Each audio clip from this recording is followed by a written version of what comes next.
शिरोळ पंचायत समितीचा अजब कारभार. शिरोळहून कोल्हापूरला जाऊन येण्यासाठी 1,000 रुपये प्रवास खर्च.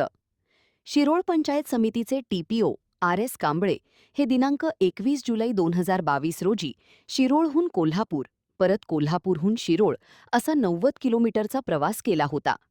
त्या प्रवासासाठी नियमाप्रमाणे 240 रुपये प्रवास भत्ता असताना 1,000 रुपये प्रवास भत्ता टीपीओ आर.एस. कांबळे यांनी घेतला असल्याचे माहिती पंचायत समितीकडून विनोद कुमार भराटे, चंद्रशेखर कोष्टी, प्रवीण पांडुरंग कांबळे, प्रदीप मनोहर पेटारे यांनी प्राप्त केली असून याबाबत दोषींवर कारवाई करावी, अन्यथा 8 मे पासून जिल्हा परिषद कोल्हापूर या ठिकाणी खरडा भाकरी आंदोलन करणार असल्याचे निवेदन शिरोळ पंचायत समिती यांना दिले आहे. तसेच 1,000 रुपये प्रमाणे 15 डिसेंबर 2025 रोजी 144 रुपये चुकीच्या पद्धतीने आर.एस. कांबळे यांनी प्रवास भत्ता घेतल्याचे वेळोवेळी गटविकास अधिकारी व्ही.डी. परीट यांना निदर्शनास आणले आहे. 3 फेब्रुवारी 2026 रोजी पुराव्यासह लेखी तक्रार देऊनही गटविकास अधिकारी व्ही.डी. परीट यांनी कोणतीच कारवाई केल्याचे दिसून येत नाही. गटविकास अधिकारी व्ही.डी. परीट हे टीपीओ आर.एस. कांबळे यांना पाठीशी घालत आहेत.